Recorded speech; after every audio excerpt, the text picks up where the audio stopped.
Revenons à l'astrologie. On peut être tenté de dire il faut partir des faits. On a des faits, on a une collection de faits, et on va regarder si ces différents faits correspondent à une même configuration astrale, céleste, astronomique, ou pas. Alors, la meilleure solution, ce serait effectivement de regarder simplement s'il y a un facteur récurrent, une configuration récurrente sur, par exemple, une dizaine de faits séparés dans le temps et dans l'espace. Parce que c'est ça qui est important. Le problème, c'est que d'abord, on peut tricher. On peut tricher, et souvent les livres trichent.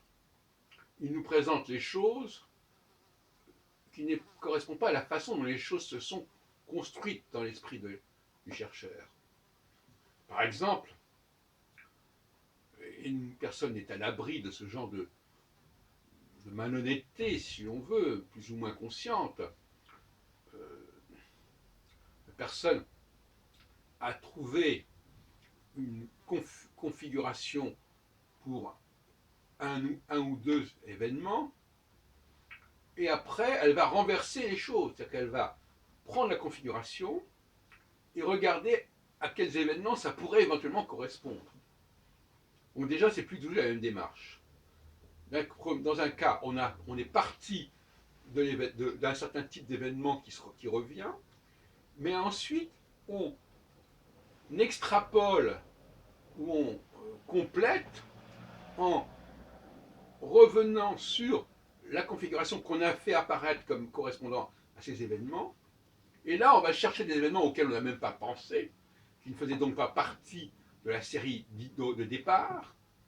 Et au bout du compte, on va présenter son travail comme ayant été constitué dès le départ sur cette série d'événements, alors qu'il n'y en avait que 2 sur 10 qui avaient été choisis d'entrée de jeu. Bon, alors, donc on peut se poser la question sur qu'est-ce que sont, donc finalement, qu'est-ce que sont ces faits et comment nous les présente. Cela dit, il n'est pas complètement absurde de procéder ainsi non plus, mais encore faudrait-il avoir l'honnêteté de le dire, de dire voilà, j'ai connecté 2 événements qui m'avaient paru et qui paraîtraient à n'importe qui frappants et marquants, et puis le reste, j'ai complété en renversant la vapeur et en partant de la configuration qui ressortait de ces événements en question, pour en chercher d'autres dont je vais montrer qui sont plus ou moins comparables.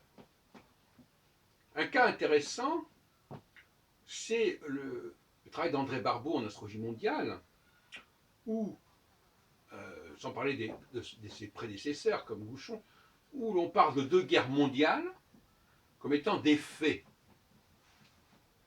qu'il faut expliquer astrologiquement.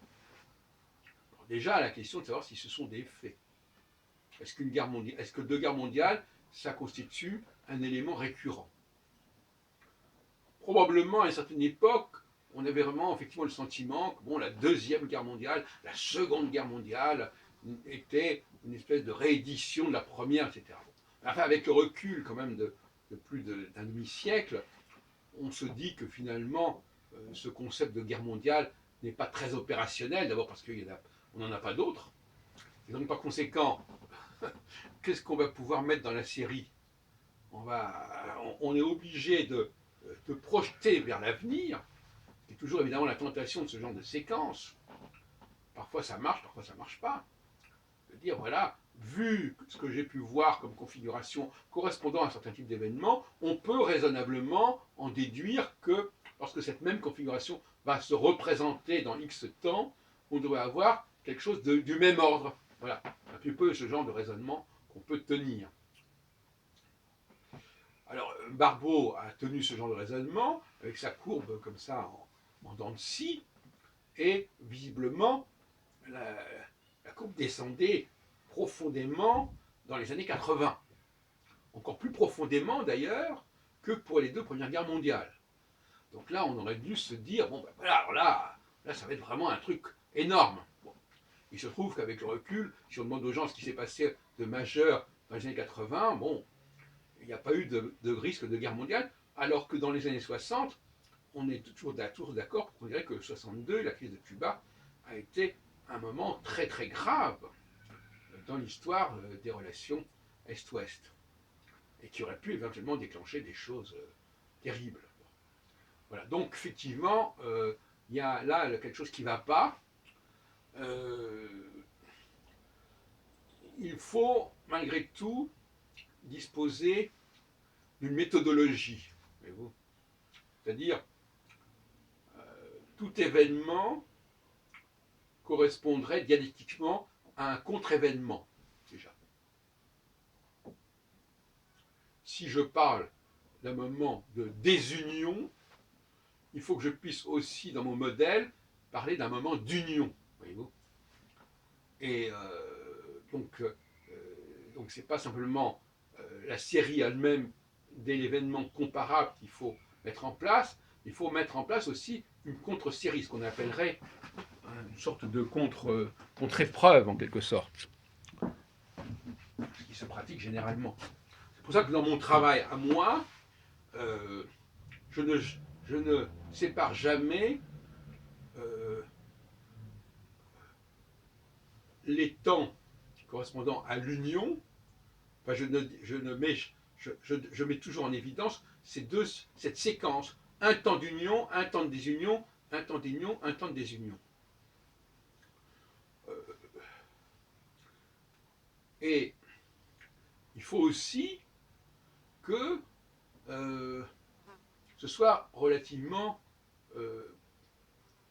à l'échelle humaine, en quelque sorte. Comme on dit, l'homme est la mesure de toute chose. Donc il faut que les configurations astrales soient anthropologiquement viables, qu'on puisse les voir déjà, que toute la société, tout le groupe puisse les voir à l'œil nu. Donc déjà, on élimine d'emblée tout ce qui est au-delà de tout ce qui concerne les planètes invisibles. Je crois que c'est une évidence.